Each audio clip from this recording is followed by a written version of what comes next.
Well, welcome everyone. I feel very privileged today to be introducing my friend and colleague, Clemente Lisi. Congratulations, Clemente. Thank you.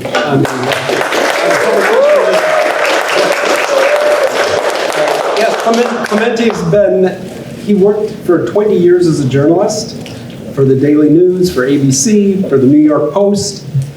And this is his third book on the topic of soccer. And I've been reading this book for about a week on my commutes to and from Long Island, and it is absolutely delightful. It's beautifully written, and I feel like I've been traveling the whole world just by reading this book. I mean, I've been Argentina, Brazil, Uruguay, Italy, South Africa, Qatar. They're all in this book. And also, another extraordinary thing about this book is you really get a whole sweep of the 20th century. The Great Depression, Mussolini, Hitler, World War II, Nelson Mandela, they all form part of this story. And Clemente has just a brilliant way of weaving together the great events of the last century with this game of soccer. So it's quite an achievement. Now, Clemente, at the very beginning of the book, you say something provocative. You say that soccer is the world's biggest religion. So I want you to explain that. Thanks for having me. I want to thank first the marketing team here at Valeria for putting this together, including our team, Paul Glatter, who couldn't be here. He wants everyone to know he's not here because he has COVID.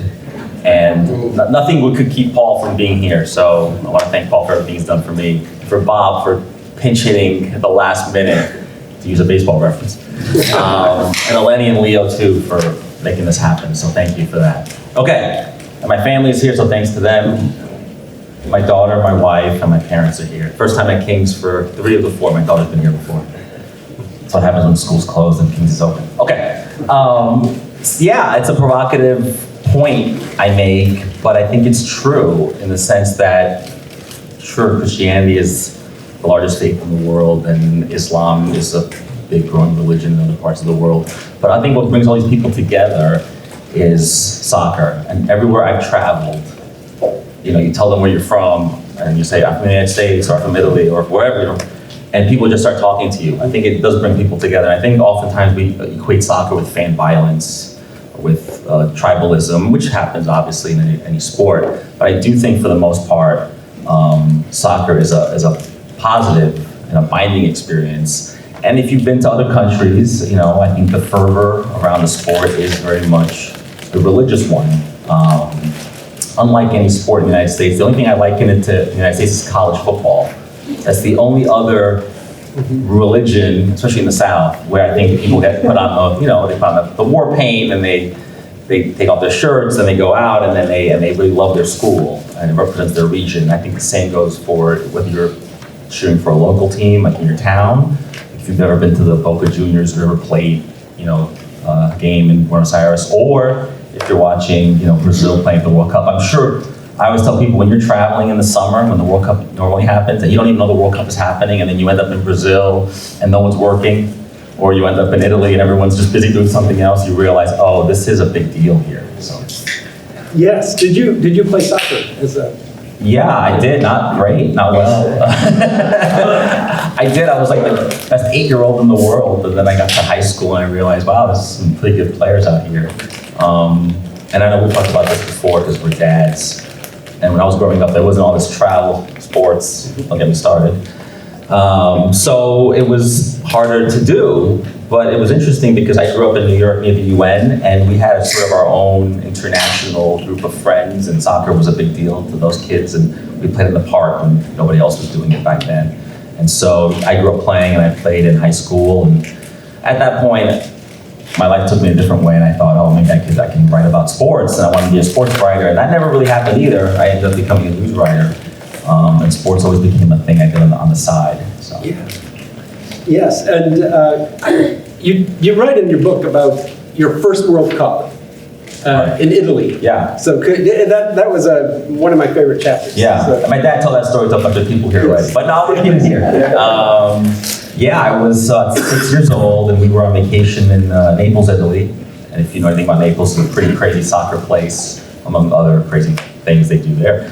But we were there that summer, 1982, when Italy won the World Cup, so anybody here old enough to remember that. And it was just a pretty crazy experience. I couldn't believe what was going on. People were crying and throwing things, and people were in squares celebrating, waving flags, and it was, when you're really young, things are really impressionable on you, whether they're negative or positive. And this really stuck out to me, like, this is amazing. The sport is not just what's happening on the field, it's all this extra cultural and nationalistic sort of fervor around it. I really got into it from that moment on. So. How old were you? I was 6. Yeah. Yeah, so I was just a kid. Yeah. And what year was that? 1982. Okay. So you can do the math. Oh, Yes. A lot of journalism students here, so math is not a strength. I just have a question about that screen. Is there someone that needs to start a meeting? Is there a Zoom? We're not broadcasting. Oh, you're not broadcasting. Okay. Thanks. Okay. I just checking. How did the World Cup get started? So the World Cup got started in 1930, so it's almost 100 years old. And I think a lot of Americans are new to the World Cup, so they maybe watched 4 years ago, or 8 years ago, or 10 years ago. So they're new to soccer. America is fairly new to soccer in terms of the global community. And so World Cup got started in 1930, and the idea was, let's create the ultimate international sports competition, right? At the time, the biggest thing there was the Olympics. And so the Olympic champion would really be the world champion. And in the 1920s, Uruguay was the greatest football nation, soccer nation on the planet. And it still is a pretty competitive nation. It's pretty incredible for a country of about 3 million people. It's very small. And so 1930, Uruguay hosted the World Cup, and it was all held in one city, Montevideo. Teams from Europe had to travel by ship. And the United States actually finished 3rd at that World Cup, which has now lost to history. Because soccer in the 1930s was kind of a big deal in the United States, and then it was sort of overtaken by the popularity of football, American football. So what's wrong with the Olympics? Why can't we just watch the Olympics? Why do we need a World Cup? Right. If they play soccer in the Olympics. Yeah, so soccer is still played at the Olympics, and on the women's side, professionals do compete. But on the men's side, present day, there's an agreement with FIFA to have, it's a youth tournament. So basically players under 23 years old play at the Olympics, because that would take away from the power of the World Cup. I think they wanted their own tournament, and they didn't want to get lost in, at the Olympics, soccer is one of 50 or 40 sports, depending on what's going on. And so that gets lost, and a lot of people here probably don't watch soccer at the Olympics. It gets lost in the swimming and all the other sports that are more popular at the Olympics. So, but as I say in the book, by the 1950s and 60s, television becomes a much bigger revenue generator for FIFA, and then that's when the World Cup really becomes a global event. Yeah, so was it controversial in the beginning? A little bit, because there was all kinds of issues with Great Britain and players being sent to the World Cup, and whether or not what constituted a professional athlete at the time and who didn't. So if you were paid to play, then you could be at the Olympics, and the World Cup was going to get away from that. The World Cup would say, we don't care if you're paid, we want professionals to play here. The first World Cup, Italy did not travel to Uruguay, right? So then when Italy hosted in 34, 4 years later, Uruguay did not go back to the defendant's title. So there's a lot of politics there already starting to emerge between countries and soccer. Yeah, there are several very unsavory figures that pop up in your book, including Mussolini. Yeah. How do dictators use sports? Yeah, dictators love sports. We know that from the fact that Russia hosted the World Cup in 2018. China's hosted the Olympics a couple of times already, right? So this is not new. Totalitarian states love sports as a way to generate national fervor and to create a distraction, right? So for Mussolini, it was a big deal to have the World Cup in Italy, and for not only that, but for Italy to do well at that World Cup, right? It's not good enough to just be there. They won. They won the World Cup, and there's people who think that was done under some kind of pressure, or referees were afraid. Mussolini actually said, well, there's a rumor that he said he was going to kill the players. Yeah, yeah. No, can I say one? Yeah. He made that offer they can refuse. Yeah. So apparently, the rumor is, we're going to be here all night, folks.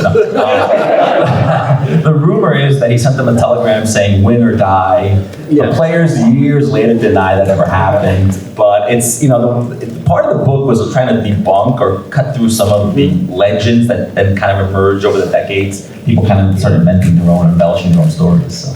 Yeah. Is there an antidote to this pattern of dictators using these international sporting events? No, there is no way to do that, I think, because these events cost so much money to put on that a lot of democracies are not, don't want to do that. A lot of voters don't like that. A lot of voters don't want to pay for stadiums. In democracy, when everyone has a voice, there's a lot of debate around whether we should spend the money on this or more important things like schools and hospitals, which is what happened in 2014 when Brazil hosted the World Cup and they built this gigantic stadium in the middle of the Amazon that is now abandoned. So, Yeah. Yes. Who's the greatest soccer player of all time? Oh, no. So this, my book does not make that clear because I don't want to get hate mail. Yeah. And I'm trying to be objective as possible, but, I always say if you ask me the greatest soccer player of all time, it is Diego Maradona. Oh, I was, from your book, I would have assumed you would have said Pele. Pele gets a lot of attention in my book because he played in several World Cups and played very well, obviously, and won 3 of them. Though for 2 of them, he was mostly injured for them. I say Diego Maradona because if you watch the 1986 World Cup, single-handedly one man was able to will a team to victory, right? Both by cheating, the hand of God goal, and then by brilliance in the same game by passing 6 players and scoring the hardest race goal ever.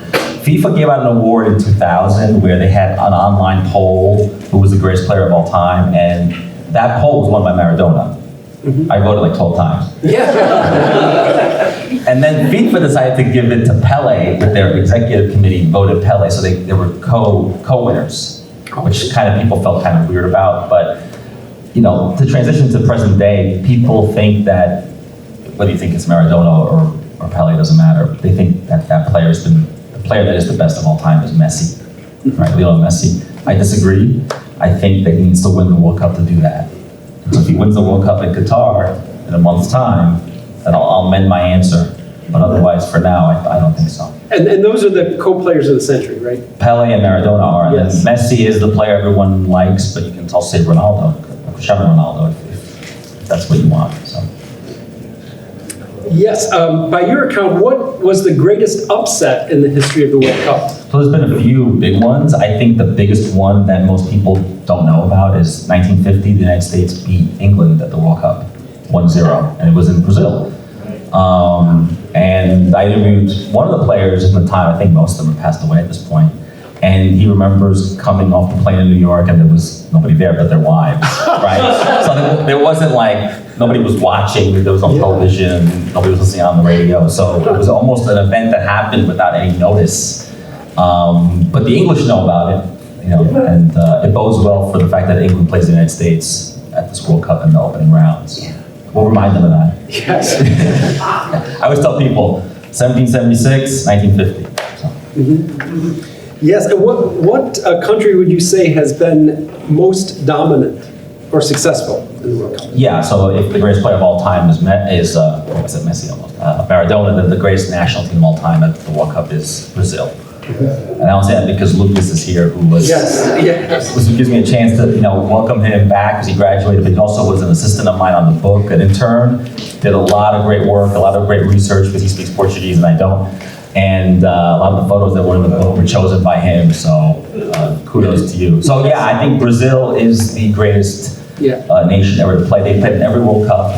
The 1970 team that featured Pele may be the greatest World Cup team ever. And the 1982 team, Italy won that World Cup, but the greatest team from that tournament was Brazil. Yeah. And they didn't win it. So I would say that's the greatest team that never won it. And Brazil's a 5-time champion and a favorite to win this time again. So. Yeah. What are some of the odd dynamics of having the World Cup in Qatar? Well, one of them is people don't know how to pronounce it. So I say Qatar, you said Qatar. Yes. There was a story I saw on Yahoo News this morning. There's like 6 different pronunciations. Yeah. And the reason for that is because the way Arabic is translated into English, right? So I've seen commercials that Qatar has put out and they say Qatar. I'm like, if they say Qatar, then I can say it. Yeah. So what are some of the challenges? Well, the challenge, one of them is the fact that we're talking about having a World Cup in November, which is super unusual. So you'll be watching soccer with your Thanksgiving meal, which is not normal. And it's going to be competing with the NFL and everything else. And I remember this past summer, I felt like there was a void. I'm like, the World Cup should be happening now. What's happening? So that's one challenge. The other challenge is the fact that Qatar is not a soccer nation, right? Qatar got the World Cup under some dubious circumstances, to be polite. Both Russia in 2018 and Qatar in 2022, those World Cups are seen as tarnished by potential corruption and other backroom deals that were never really flushed out. So I can't, these are allegations that never were proven. But the fact that a country that is super small, it's never hosted a major soccer tournament and doesn't even have stadiums built, gets to host the World Cup, and then it's 120 degrees in the summer, so they realize, oh, we have to move this to November and disrupt the domestic soccer season in Europe is something FIFA definitely didn't plan on. So that's another challenge. And then the other challenge is I think the world has changed a lot in 12 years. I'm curious to see what Qatar's tolerance is for drinking, alcohol consumption. It's a Muslim nation. They do not believe in public drinking. Even when I was booking my trip there for December, they asked me, do you want a hotel with alcohol or non? So they're creating zones for people to drink in. I know that when I was in Russia, England got to the semifinals, and as English fans do, they drink in public and they pick up their shirts and they make a lot of noise. And the Russian authorities let it go because they realized it's good money for them and these guys will be gone in a week or two. Qatar's different, and so I'm concerned about that. And I see a lot of message boards and other places where a lot of people who are LGBTQ are afraid to go. It's illegal to be gay in Qatar. I don't know how that's enforced.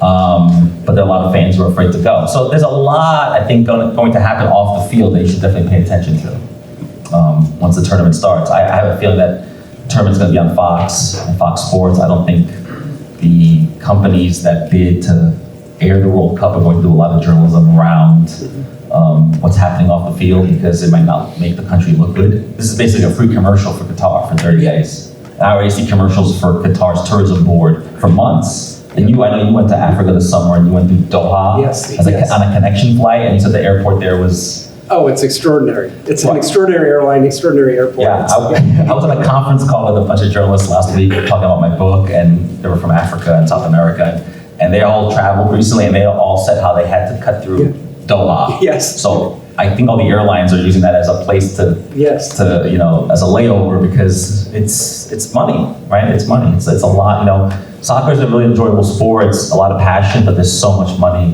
behind the scenes. It's pretty crazy. Well, yeah, and they keep you in the airport for like 18 hours, so you spend a lot of money in the airport. Right. Yes. An 18-hour layover where you have to do stuff there. Right. Yeah, exactly. Yes. Who do you expect to win this year? These are all hard questions. I waver on this, but I'm going to say Argentina. But I do think it's going to be a country that's going to break the European domination because Europe has won it now. So I think it's going to be either Brazil or Argentina will get to the final. Yeah. Everyone's dream final is Argentina-Portugal because it's Ronaldo versus Messi. I don't think Portugal can get that far. But the thing we should focus on is people love forecasting. The journalist's job is really to try to report what's happening now and not what's going to happen. Because trust me, I've been wrong before. And so I'll find wrong this time, only on video. So you can play the tape back on December 18th and see what happens. One of the most shocking parts of your book was your description of the corruption. I mean, it was a small part of your book, but it was shocking how rotten the people at the top have been in FIFA. Yeah, and that's something that is really only come up forward in the last decade. Yeah. Right? So FIFA's realized by the 1970s there was a lot of money in the World Cup and in soccer in general, but the World Cup is the tournament that they make their most money off of. So much so they were thinking of making it every 2 years because the ATM machine is just too good for it. And most countries voted against it or actually protested against that because it would water down the product. But what ended up happening was there was a series of illegal activities occurring in the early 2000s when nations bid on the World Cup. Because 24 members of the executive committee award the World Cup, it's very easy to corrupt 11 of them. Yeah. And corrupt, I mean like you wine and dine them, you fly them all over the world, you put them in nice hotels, which is what the Russians and the Qataris did. And they got elected, you know. And there was some money exchanging hands too. Yeah, there was money exchanging hands, and it wasn't until 2015 when Obama was president that Loretta Lynch and the DOJ investigated it. And you might say, well, what's the DOJ doing investigating FIFA? Because they used some banks in Miami, and once those illegal transactions occur on American soil, the DOJ gets involved. Some people said it was because the US didn't get the World Cup in 2018, that the US government was retaliating. Trust me, nobody in this country cares about getting the World Cup as much as Russia and Qatar did. So this is no retaliation, this was just illegal. And there were a bunch of FIFA members were arrested on racketeering charges, conspiracy, you know, the kind of stuff that the mafia gets arrested for. And there was a whistleblower named Chuck Blazer, who was an American, and they caught him, and then he decided to turn on everybody else. And he's famous for, I remember meeting him a couple of times because whenever I would go to like a big game or a big tournament, he'd be there, and he was a very large man, with a very large white beard like Santa Claus. He had an apartment in Trump Tower, and across from his apartment, he had a second apartment for his cats. Right? That's how much money this guy had. And they used to call him Mr. 10% because every time there was a deal made, he got 10% off the top. Yeah. So he turned on them and wore a wire and brought down everybody else. He's since passed away. He died a couple of years ago.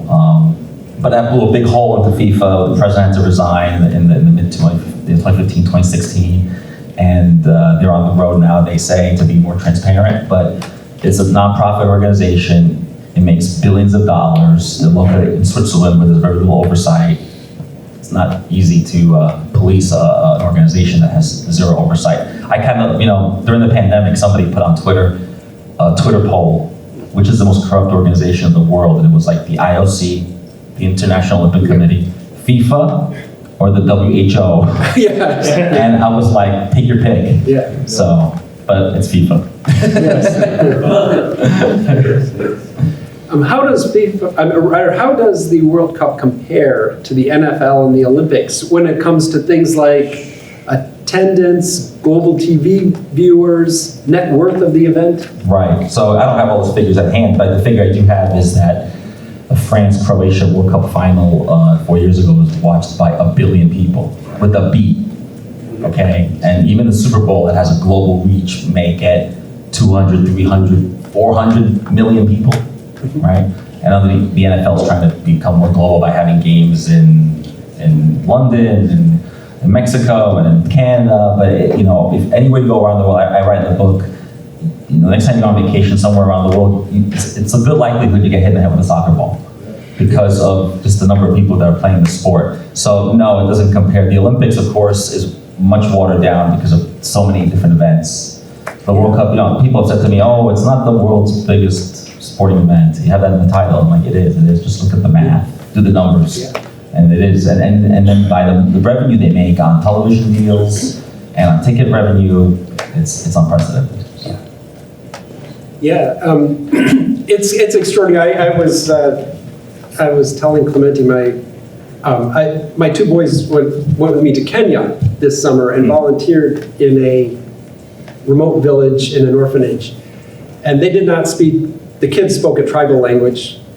We couldn't communicate at all with them, but my boys played soccer with these kids 6 hours a day, right. And through soccer, that was their language, right. of common language. They got to know each other, they bonded, and their soccer balls were made of discarded plastic garbage bags tied tight together with rope. Right. They didn't, you know, that's how most of the people in the world play. Soccer is a sport for the poor, generally. Yeah. In the United States, it's a very rich suburban sport, but it's not the case in South Africa or in Brazil or anywhere else. But it's a good segue. when Bob told me that story, it kind of touched me a little bit. I thought, oh, wow, what a, an interesting place. I told my family about this trip to Kenya. They were all excited about hearing about this place. And I thought, okay, you know what, I'm going to sell 10 books here today, and that's $300 worth of books. I'm going to donate all of that to the orphanage in Kenya. So if you buy a book, all that money will go to them. And I said, oh, we'll buy them soccer balls. And you said, no. They do very well with their plastic bags, making the soccer balls themselves. But what they really need is cooking oil. The war in Ukraine has absolutely devastated the economy of East Africa. And so I said, as an Italian American, I can get high cooking oil. Yes. So I said, yeah, I'm all for that. So the money today will go to them, and then Bob will make sure the money's wired to them. So I appreciate that, and you told me your story. So. Well, thank you. I'm going to open up for the audience. Is Leo? Where's Leo? Oh, Leo, yes. Leo has a mic. Shadows. Hello. Hey. Congratulations again on the book. Thank you. This is Eric. He's a former colleague of mine at the New York Post. We've known each other for a while. We know each other a long time. Just going back to the host country, so what's it going to be like on the ground, do you think, in Qatar for fans, the fan experience? And then how would you notice it at home? Are we going to have empty stadiums? Do you think it's going to be just less boisterous? What should we expect as a fan experience? Yeah, so interesting. It's a good question. So I think at home, you won't notice anything. I think you'll notice that it's a great event. I think the stadiums will be pretty full. I think the local population's into it. And I think the entire Middle East is really into it. When South Africa hosted in 2010, it really was a World Cup for the entire continent. I think this is like for the entire region. So I think that's fine. I think that'll be fine. I think it'll be troublesome from when Westerners go there. And there were all these rules. They said there was no drinking in the stadiums, and Budweiser was a big sponsor. Like, I don't think it's going to happen. So they're like, okay, we'll have certain spots in the stadium where you can drink. And then they issued a ruling recently saying, oh, fans can't take off their shirts. And it's going to be 85 degrees, and soccer fans do all kinds of crazy things because you can't be shirtless in Qatar.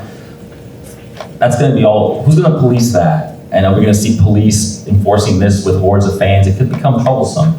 I don't think you'll notice that at home, though. I think you'll notice it there. The other thing I noticed is if you look at travel agents and all these different tour operators, you want to go to the World Cup and you want to go for a week and you want to buy tickets and get hotels, that's like $10,000 a person. This is not for like every fan. This is for people with a lot of money. And so this is the kind of thing where people with a lot of money are going to go to the World Cup and enjoy it, but it's not going to be for the fan who just wants to. When I was in Russia, I remember there were England fans that just flew in for the day and then flew back to England. And that's not going to happen here because Qatar won't even give you a visa for just one day, right? Everybody has to go to Qatar with a visa, and they have to do a background check on you, which is all very creepy. But it's what it is, So yeah.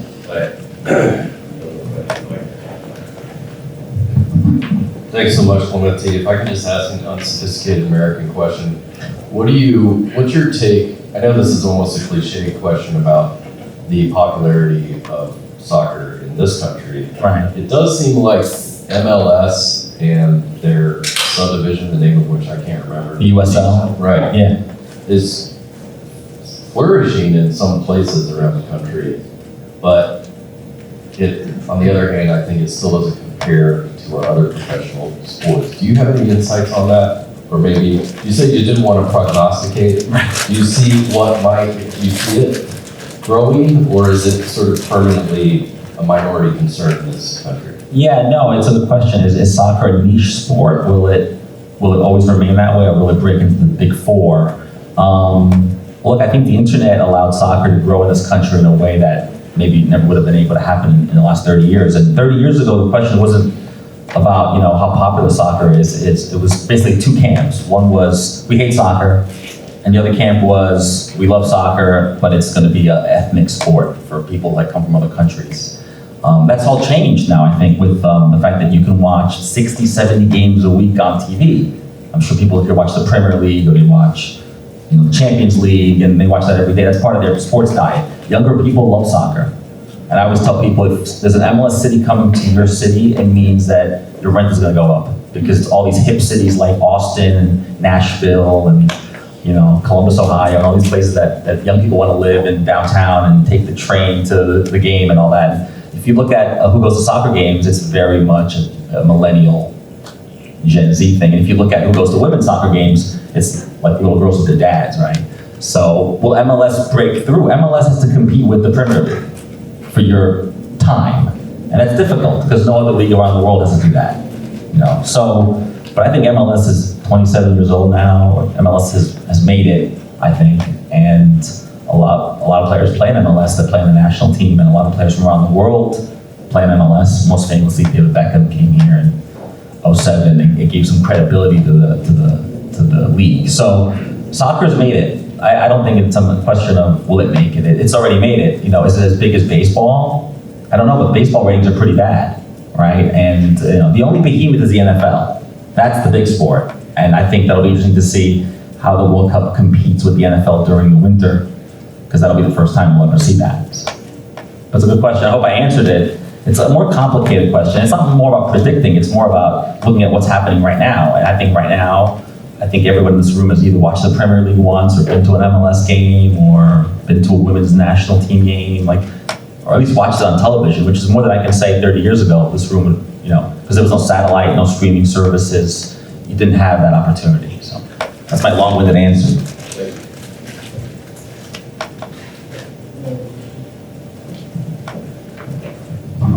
Lisi, congrats on the book. Thank you. I want to ask you about your feelings and how you feel about Italy not being part of the World Cup.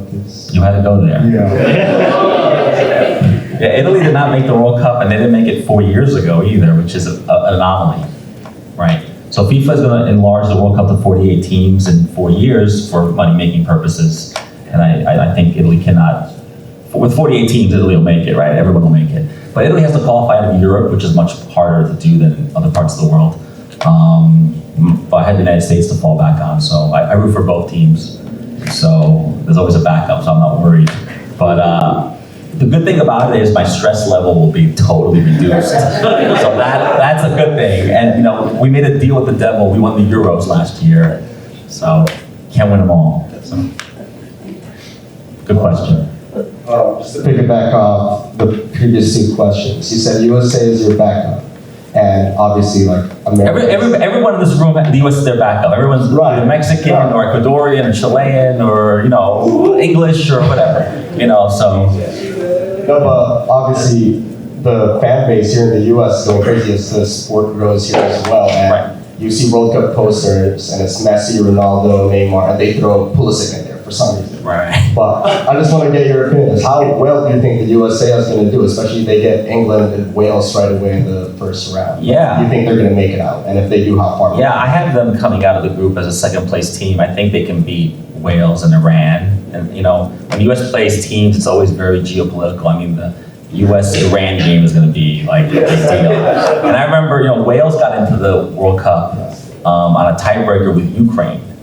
And if Ukraine had been in the group, it would have been Ukraine, England, and Iran, which would have been a geopolitical nightmare. And also, people would have been rooting for Ukraine, right, because of sentimental reasons. So I was kind of happy that Wales got in for that reason. But I think the U.S. can finish second. The U.S. is a very young team. They're the youngest team at the World Cup. The average age is about 22, 23.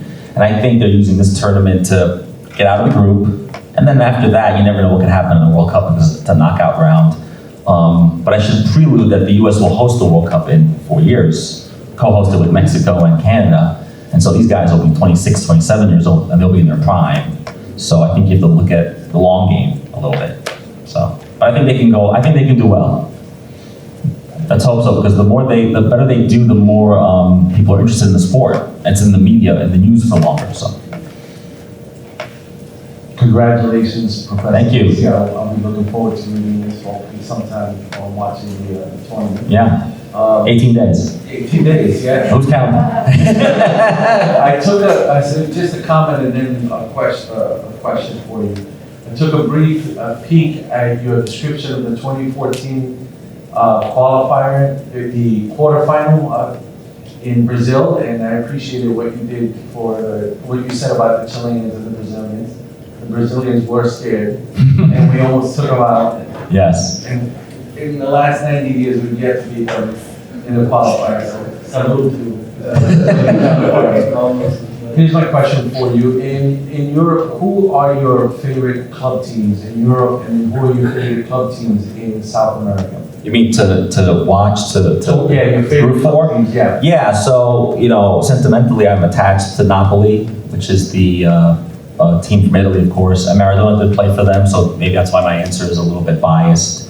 And they're actually one of the best teams in the world at the moment. At least they're playing that way. We'll see what happens long term.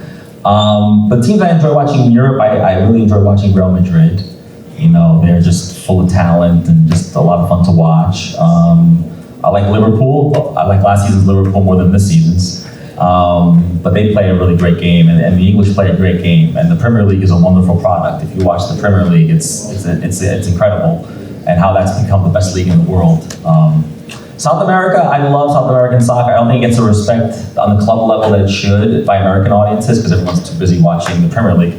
But I do like the Argentine league. I think it's totally off the wall crazy. And so I do watch that. And I do like Boca Juniors, because I think there's a lot of passion there. Another Maradona team, right? So, maybe I'm biased. My wife will get upset at me, but on our honeymoon, we went to Argentina, and it was a love affair with Maradona, and my wife just happened to be there.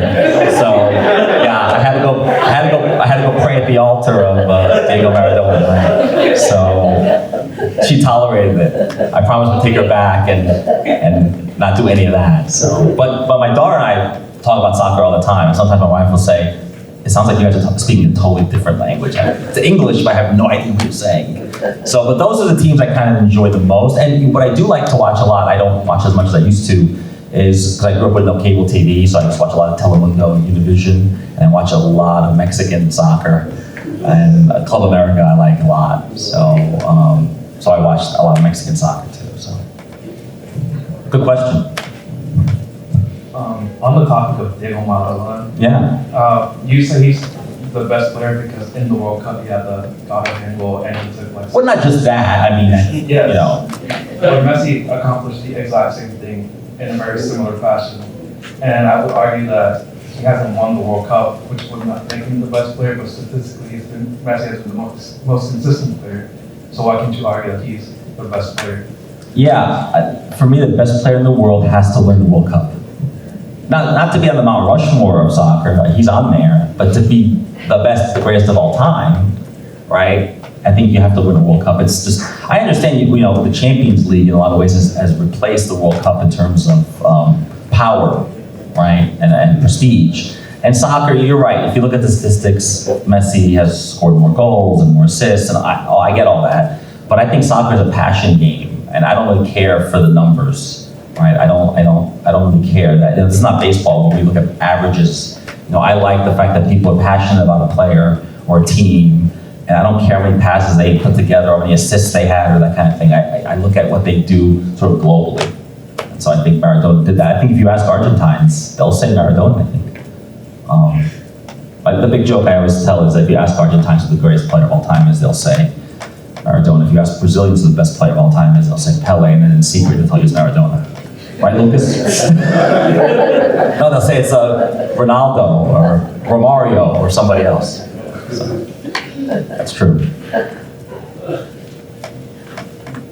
Any other questions? We have like 10 minutes. So we'll have a little bit of time. A follow-up right here. Follow up. Soccer has grown tremendously. Because you've been in this country a while, so you know. Soccer is a religion for me, so.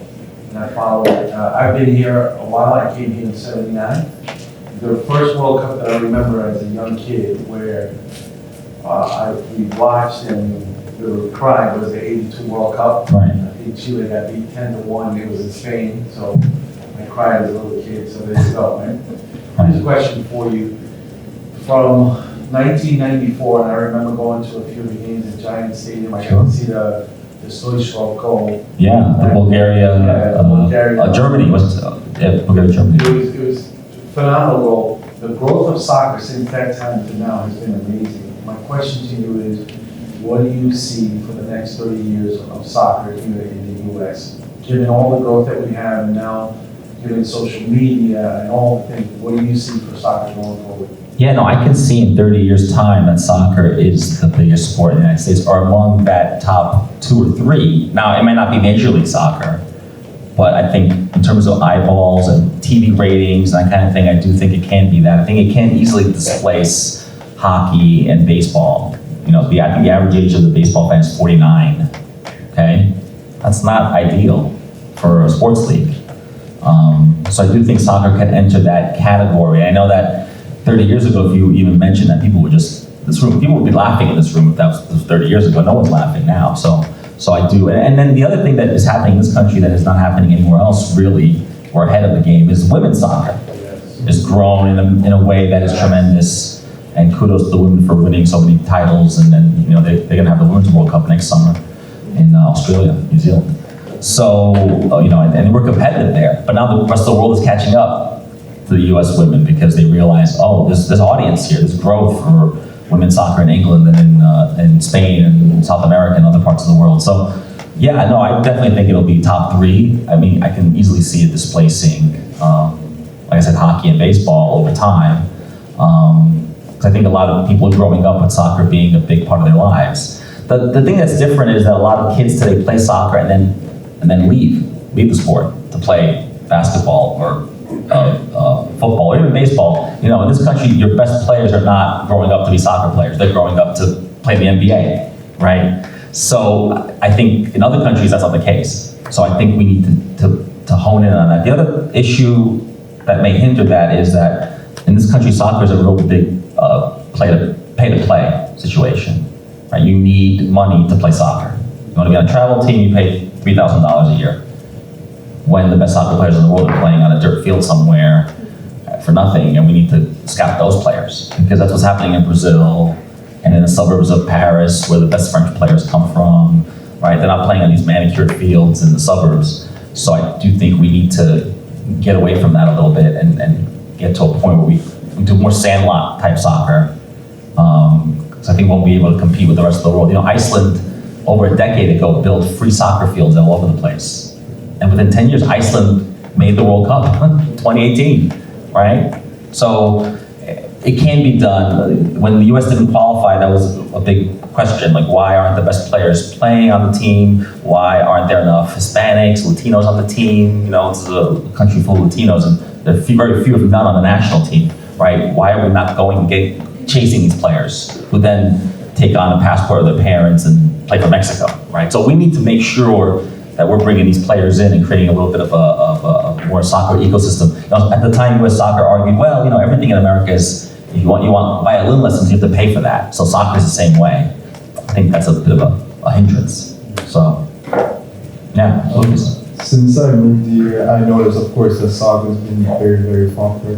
But what I noticed as well is like a lot of the, you know, guys that I talk to and girls, they support the teams in Europe. Right. You know, I never met anyone who said, oh, I support like Inter Miami. They never said Right, then no one's out the Red Bulls. Like they can watch it, they can go to the stadium, but they will never say that they support it. And I have my team in Brazil, probably no one ever known about it, but like I grew up like supporting and like loving the club. Right. And that really helped me to fall in love with the sport and, you know, my country's like all talk. So how do you feel that U.S. can change to make people here like their clubs here? Because I feel like only then soccer will be really, really popular. Yeah, you make a good point. I think even some of the players who play on MLS teams who make the national team are maligned. Oh, we have this guy playing in Europe, just pick him, you know, get him. You know, he plays for a team in England no one heard of, but he's playing there, so he must be better than the people playing here. I don't believe that, you know. But I've been to Red Bull games with my daughter, and you know, they're almost sold out. There's people that go to these games, but it's very small. It's very niche, you know. And what annoys me the most is, like, we'll go to Red Bulls games and we'll watch them. It's fun, and then, you know, someone, actually my exterminator of all people said to me, "Oh, I went to Red Bull Arena. I saw Barcelona play the Red Bulls. Yeah, I'd never been there before." I was like, wow, Barcelona had to come here for you to go to New Jersey to watch the Red Bulls. So you're right, that's true. Like, he was never gonna go see the Red Bulls play Inter Miami. He doesn't care about that. So I think you need, you know, more marketing behind it, and you need more superstars here, you know, and hopefully that'll happen. But you don't want to bring in a lot of aging players here either, otherwise you turn into the old North American Soccer League where Pele and all these players were here, but they were basically became a retirement league. You don't want that either. So it's going to take time. You know, MLS is only 26 years old, still young. If you look at the other sports leagues, are 100, right? So it'll take time. But I think it'll happen eventually. If the United States can go far in the World Cup, then people will start getting interested in watching, and the further they go, the more people are into it. So hopefully it turns like a March Madness where people aren't working, they're just too busy glued to their TV sets, so, you know. I think we have time for one more. Come on, someone close us out. Yeah, come on. I don't know if you'll like this. Maybe I should have gone this side of the room. What do you say to Americans who complain about what they call flopping? Are you asking me that because I'm Italian? No, I'm a barbarian for asking that question. Because I'm Italian, you're asking me that. No. No. Is that part of the beauty of the game?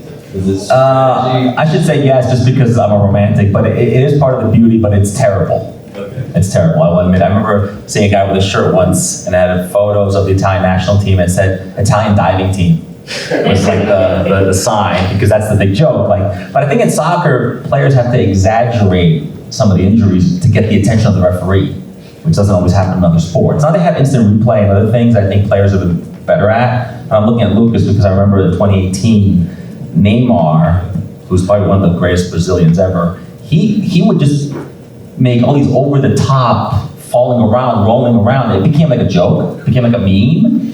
And so I think there's an art to doing it, but not overdoing it. So, not that I think soccer coaches don't teach that, but I think, even my dad when I was a kid was like, look, if someone just touches you, just fall on the ground, grab your ankle, roll around, and the referee will blow the whistle. And also, they also do it because they do it in the box to get a penalty kick. Now they have VAR, which is instant replay. It's much harder to fool the referees now, so there's less of that now, but I do think for American audiences, they don't get that at all. Like, well, why is this happening? So, but no, it's a good question. It doesn't make me mad, it's just the reality, so. Well, thank you so. Oh, we got one more? Oh, okay, one more. There's a class here after, no. Which I'm speaking in, but. On the topic of flopping, 2014 Mexico versus the Netherlands, was it a penalty, yes or no? Oh, that was a penalty.